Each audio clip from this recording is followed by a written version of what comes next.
এনে কি পঢ়ি আছা? সায়েন্স পঢ়ি আছা? চাও কি লিখিছা? কি লিখি আছা এয়া? কুৱেশ্যনটো লিখা আছে state the universal law of gravitation. ইয়াৰ আনচাৰটো কোৱা। মই ইংৰাজী নাজানো, তথাপি তোমাৰ পৰা জানিব বিচাৰোঁ। অসমীয়াত মই বুজি পাওঁ, ইংৰাজী বুজি পাওঁ, কিন্তু অসমীয়াত মই মানে তাৰ ইংৰাজীত উত্তৰটো ক'ব নোৱাৰোঁ। তুমি কোৱা কি পঢ়িছা, পঢ়া এবাৰ। তাৰ মানে অসমীয়াত কোৱাচোন। প্ৰশ্নটো মানে অসমীয়াত কি বুজি পাইছা? প্ৰশ্নটো হৈছে এই বিশ্ব ব্ৰহ্মাণ্ডৰ মহাকৰ্ষণৰ সূত্ৰটো লিখা। এতিয়া তাৰ উত্তৰ কি লিখিছা? Every particles in the universe attracts every other particles with a force which is directly proportional to the product of their masses and inversely proportional to the square of distance between their centers.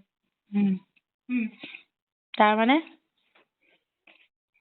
ইয়াত কৈছে যে মহাকৰ্ষণ কি, তাৰ মানে মহাকৰ্ষণ gravitation মানে কি? Gravitation মানে হ'ল মহাকৰ্ষণ। মহাকৰ্ষণ মানে কি? এই বিশ্ব ব্ৰহ্মাণ্ডত যিমান বস্তু আছে, হয় নাই? যিমান বিশ্ব ব্ৰহ্মাণ্ড বুলি ক'লে অকল আমাৰ পৃথিৱীখনেই নুবুজায় আকৌ। জোন, বেলি, তৰা, আকাশ, গ্ৰহ, নক্ষত্ৰ, মাটি, পানী, বায়ু যিমান আছে, এই সকলোবোৰ বস্তুৱে এটাৰ লগত আনটো কি হৈ আছে? এটাৰ লগত আনটো মানে আকৰ্ষণ কৰে। এটা বস্তুৱে আনটো কি কৰে? আকৰ্ষণ কৰে। আৰু এই বস্তুবোৰ মাজত যিটো আকৰ্ষণ বল বা শক্তি থাকে, সেইটোৱে হ'ল মহাকৰ্ষণ। আমি ক্লাছ 9ত থাকোঁতে অসমীয়াত পঢ়িছিলোঁ। অলপ চলপ মনত আছে, কিন্তু এতিয়া তোমাক যিহেতু ইংলিছ মিডিয়াম পঢ়াইছোঁ, তুমি ইংৰাজীত আমাক শিকাই দিব লাগিব।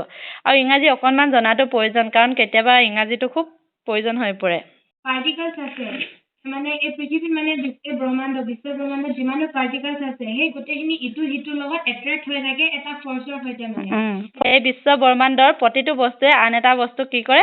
আকৰ্ষণ কৰে। আৰু এই আকৰ্ষণৰ ভৰখিনি হ'ল, ইয়াৰ গুণৰ যি ফলাফল হ'ল, সেইখিনি হ'ল সমানুপাতিক। আৰু সেই বস্তু দুটাৰ মাজত যি দূৰত্ব থাকে, সেই দূৰত্বৰ যি বৰ্গ থাকে, সেইখিনি হ'ল ব্যস্তানুপাতিক। মানে অসমীয়াত বুজাই দিছোঁ, তুমি ইংৰাজীত পঢ়িছা, সেইটোকে কয় মহাকৰ্ষণ শক্তি। মানে দুটাৰ ডিসটেন্স যিমান থাকে, ডিসটেন্সৰ মাজত যোনটো চেন্টাৰ থাকে, সেইটো কি ক'লে বোলে? সমান থাকে মানে। সমান থাকে। তুমি অসমীয়াত তুমি যিহেতু আমি অসমীয়া মানুহ, অসমীয়াত যিমান ভালকে বুজি পাওঁ, ইংৰাজীটো পটককে বুজি পাবলৈ টান হয়, হয় নাই? সেইকাৰণে ইংৰাজীত পঢ়োঁতে তাৰ বিষয়বস্তুটো অসমীয়াটো বুজি ল'ব লাগে যে এইটো কি কি হৈ আছে মানে। সেইটোৱে হ'ল। তেতিয়া মানে গোটেই শব্দবোৰ যে একদম যেনেকৈ কিতাপত লিখা থাকে, সেইকেইটা শব্দই লিখিব লাগে বুলি কথা নাই। যিকেইটা পঢ়ি বুজি পাইছা, সেইখিনি লিখিলেও হৈ যায়। ভালকৈ নেনা মন দি পঢ়িবা। এইবোৰ কাৰণে পঢ়ি গ'লে নহ'ব, এইবোৰ জানিব লাগে। এইবোৰ কেলৈ জানিব লাগে? এইবিলাক গোটেই লাইফত মানুহৰ কাম আহে নহয়, হয় নাই? সেইটো তুমি জানা।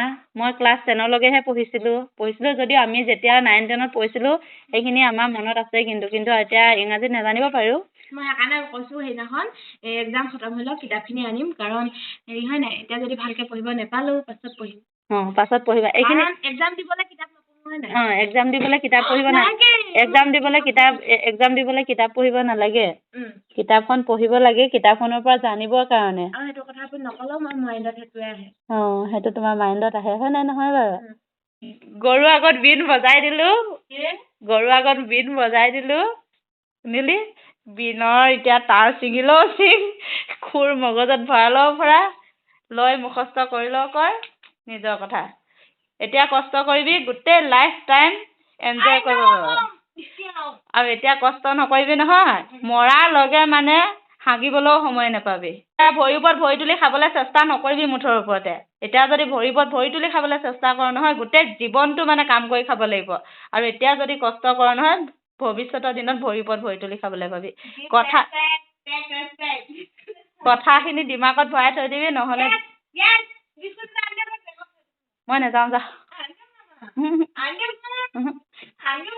মই নাযাওঁ। উঠা আকৌ তুমি, ইমান সুস্তি নহ'বা। কৈছেনো ভৰিৰ ওপৰত ভৰি তুলি খাবলৈ নিবিচাৰিবা বুলি।